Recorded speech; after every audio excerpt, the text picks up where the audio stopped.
Alright everybody, this is the last video of chapter 2.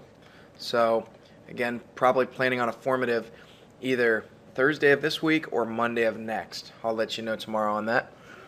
Um, anyway, your three learning targets here are: I can identify the quadrants of a coordinate plane. Very easy, just something you kind of got to memorize. I don't like using that word very often, but it really is something you got to memorize.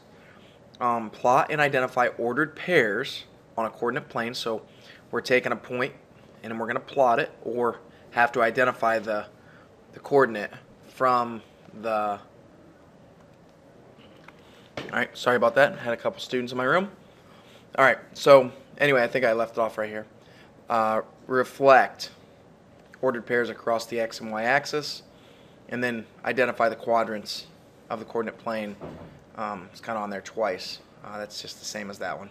So regardless, pretty easy learning target here, but can be challenging for some.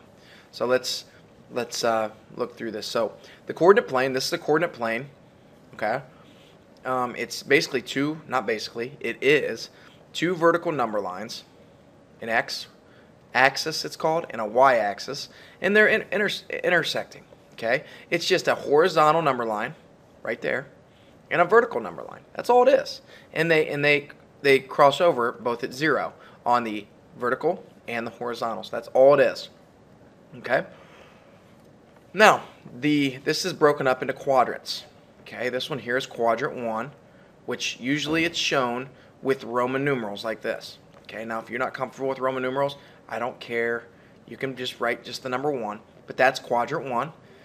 This is quadrant 2, or with a Roman numeral like that. Or this is quadrant 3, or like this. And then this is quadrant number 4, or like this. Okay, so again, that's something, that's learning target 13 up here. And that's something you really just got to memorize. Okay, you got to know it. Now, one way to kind of remember it is, since you guys have been in school, you guys have dealt with these graphs. Maybe it's a bar graph. Looks like this.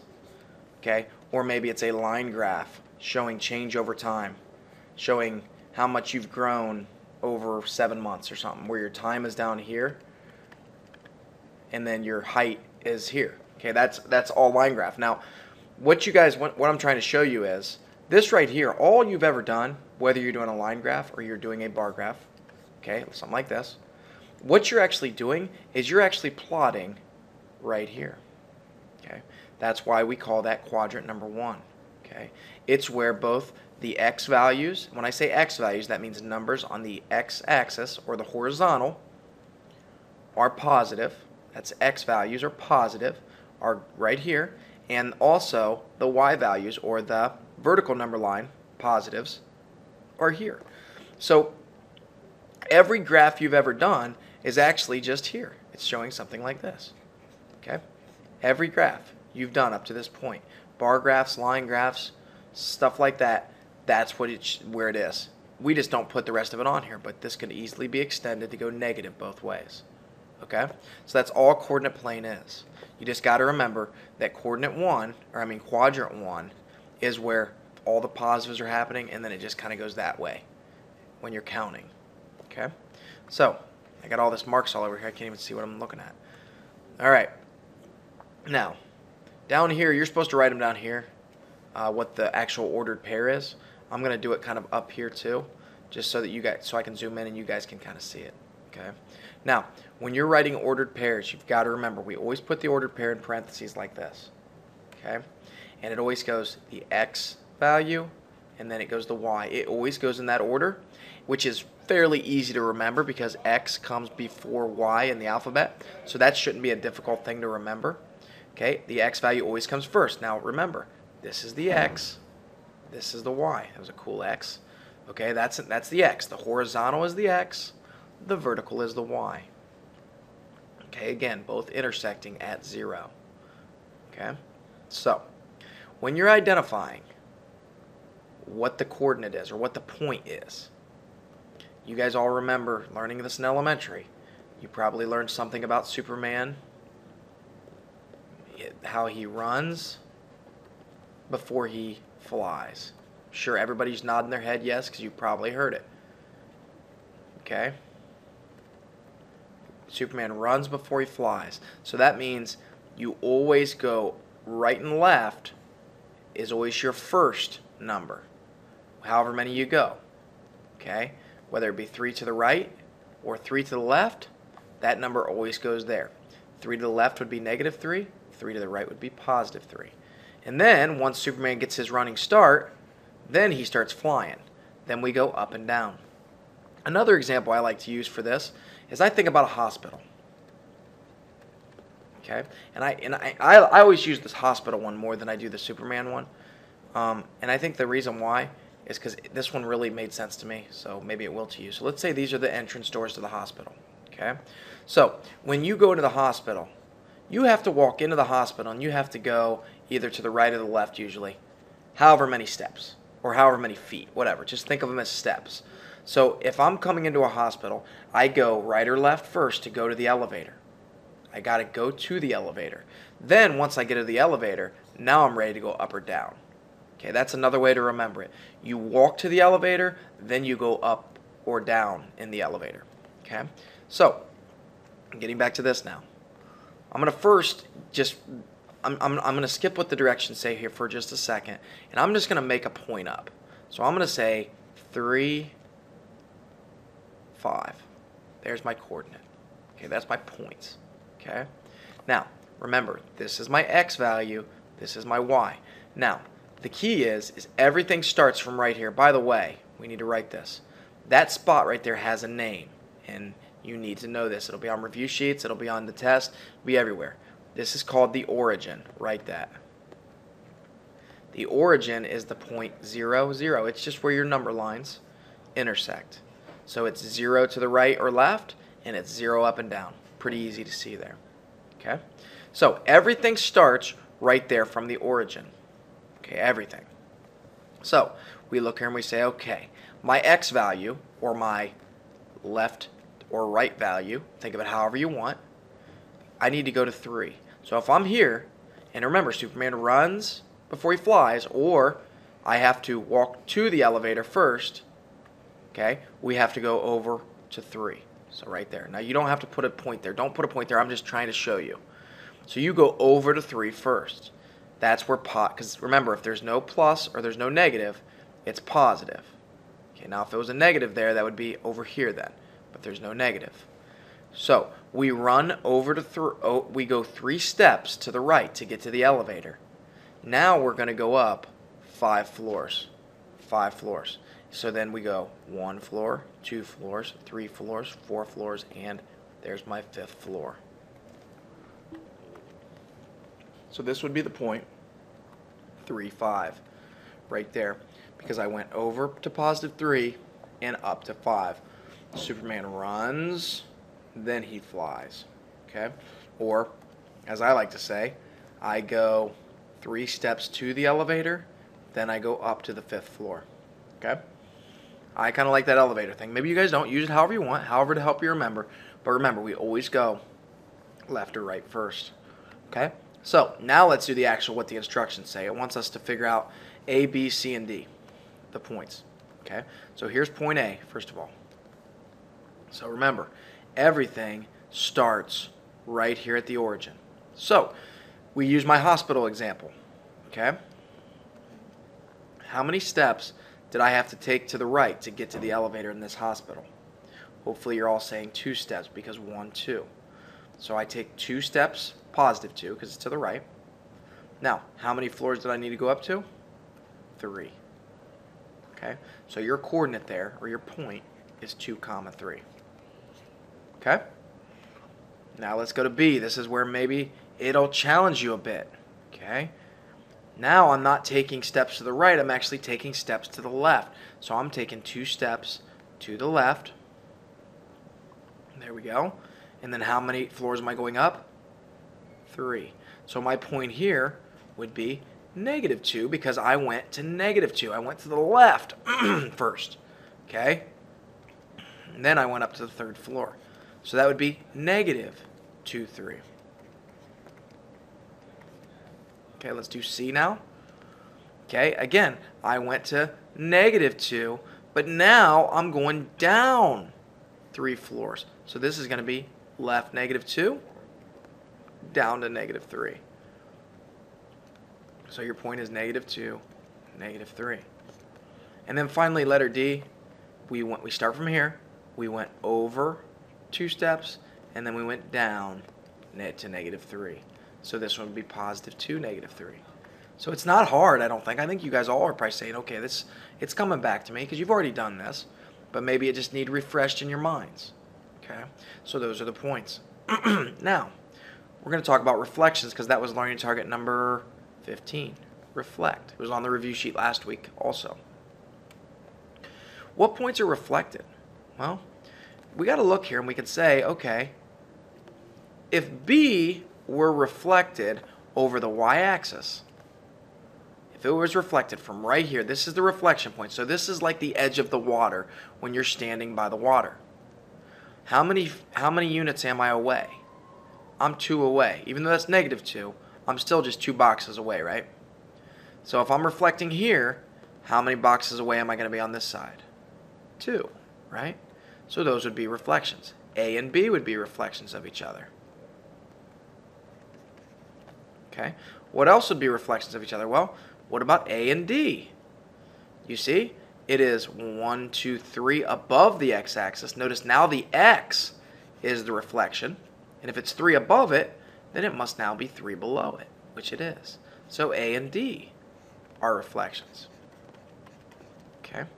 Also, C and D are reflections of each other. Also, B and C are reflections of each other, okay?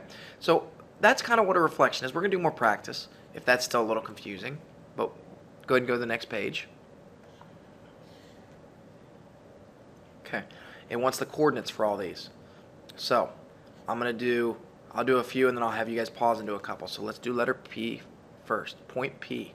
So again, we always kind of start with these parentheses and we want 2 numbers. We want an X, we want a Y. Notice this is always labeled on here, X and Y. Okay, so if I'm starting here, how many steps to the right did I need to make before I got to the elevator? Hopefully you're all saying 3. Or you could say Superman took 3 steps before he flew. Now here's the key. When this person got to the elevator, did they go up or down? No, they didn't. So that would be a 0. You did not go up or down. You stayed right there where 0 is on the y-axis. Okay, let's do O now. Okay, again, start right here. I go left to -3, and then I went up to +3. So I went 1, 2, 3 to -3, and then up 1, 2, 3 to go to 3. Okay, let's go ahead and do R now. Okay, I went 1, 2, 3, 4, 5 to the left to go to -5, and then I went how many up? +1. Okay, V, I went over to +3, and then I went down to -2. Okay, hopefully you're getting the hint on this. Go ahead and try these 3 on your own real quick. Just pause it and try them, please. See if you get them right. Okay, so here we go. Hopefully you've already done them. You better have anyway. Okay, we always start right here at the origin. We go over to -6. That's the first point, or that's the x value, -6, because we went over there. Now, how many are we going down? -4. There's your point. Remember, if you missed them, make sure you correct them. This is your study, something you can study off of. Here's point T. Okay, always start with your parentheses. I go left to -4, and then down to -7. -4, -7. Okay, and then point U, last one we'll do here. We went to the right to +4. We went to 4. We took 4 steps to go to the elevator, and then we went down -5 floors. Okay, pretty good there, I think. And it wants to know which quadrants in each one of these. We didn't. That's what I think what the directions say down there. We can just go through and we'll just label the quadrants. Okay, remember, when both x's and y's are positive, we call that quadrant number 1. Okay, then we go counterclockwise, this direction right here when we're counting. This would be quadrant number 2, this would be quadrant number 3, this would be quadrant number 4. Okay. So the only, and by the way, point P, if I asked you what quadrant that was in, it is not in a quadrant, no quadrant. Write this, because this will be on the test. Guarantee you, I'll have one that's like this. No quadrant on x-axis. So when it's actually on the line, it's not in a quadrant. It's actually on the x-axis or on the y-axis. Okay, so like this one wouldn't be in a quadrant. It would be on the y-axis. Okay, so that means that there isn't any points in quadrant 1. There are 2 in quadrant 2. There are 2 in quadrant 3. And then there are 2 in quadrant 4. Okay, go ahead and go to the next page. Okay, I put a graph down here for you. It really didn't come out very good at all, as I can look at it now. But that's okay. We'll just make it happen. We'll make it work here. Just kind of draw some lines in here, making it better than it is. Doesn't have to be perfect right now. There we go. And yours, I think, is better than mine. I don't know what happened here. Okay, so plot the points, -4. Okay, so plot all these points. So I use a different color, and I'll just kind of draw it just like this. Boy, that's terrible. How about I redo it? A little bit better.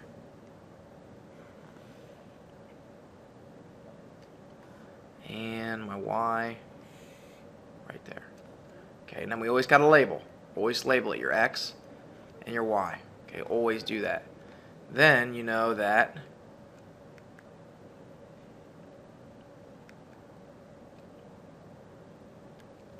jeez, this is bad. Sorry, guys.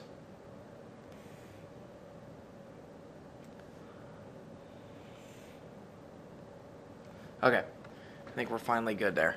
Okay, and then we can count. So this would be 1, 2, 3, 4, 5, 6. And then this would be -1, -2, -3, -4, -5, -6. And then we're counting here. This would be 1. This would be 2. I like to put the numbers underneath, actually. 1, 2, 3, 4, 5, 6, 7. And -1, -2, -3, -4, -5, -6.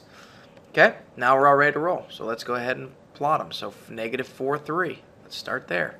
So we start from the origin always. We go over to -4, and then we go up to 3. There's point A. Okay, point B, 3, -4. So we go over to 3, down to -4. That's point B. Point C, 5, 0. So I go over to 5, and I don't go up or down at all. Okay. Point D, 0, -5. So on this one, 0, -5, I don't go left or right at all. I just go straight down to -5, which would be point D. Okay. Point E, -2, -1. So we go to -2, and then we go down to -1. Okay. And then F, 2, -1. Go over to 2, down to -1. That's point F. So we've graphed them all. So we've done the first part here. Okay. Points P and Q are reflections of each other about the x-axis. So what that means is you're just reflecting over the x-axis. Okay. Sometimes we say in math about the x-axis, but it's just a reflection over the x-axis. Whoa. Points P and Q. I think this was from a different question, actually. Let's just skip it. Sorry, I think that went to the last one or something. Okay, let's just talk about reflections. Let's not even worry about these. Sorry, notes need to be corrected. My bad. My mistake on that.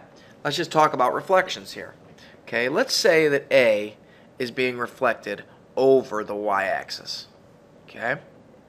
Now, since we're reflecting from right here, this is my edge of the water. Remember the example I gave you? I said if this is my water here, my pond or whatever, and you're standing here at the edge of it, it's going to look something like this, right? And your head, however tall you are, that's how far out into the water your head's going to be.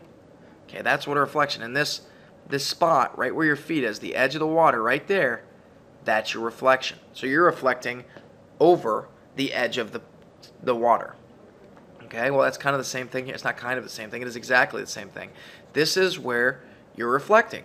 So that means, you know, you can think of it as a person if you wanted to. If you're thinking about it like this. This is ridiculous, but you guys get my point. If you're there, and you know that point A is how tall that person is, and they are 1, 2, 3, 4 from the y-axis, so that when you go here, it's got to be 4 away also. 4 away. Do you guys see how I did that? You just reflect it right over the y-axis, and then this would be called, we call it A prime. Okay, now that's not real important for you guys right now, but that's how you'll learn it in 7th and 8th grade. A prime. So you say A prime. That's just when you took A and you did something to it. You slid it to a different spot, or you reflected it, or you rotated it, or something like that. It's A prime. It's A with a little apostrophe. Okay? So that's what we'll say. Okay? And you can reflect any of these. If I was going to take F and I was going to reflect it over the x-axis, well, since F is 1 box away from the x-axis, it's still going to stay 1 box away. But it's not going to move left or right at all. That would be F prime. Okay? Now E and F, are they already reflections of each other? This is my reflection spot right here. Right here's where I'm reflecting. Is it being reflected over the Y? It's 2 away there, 2 away there. Okay? So reflections are not hard, I don't think. I think it's just going to be something you guys are going to have to practice.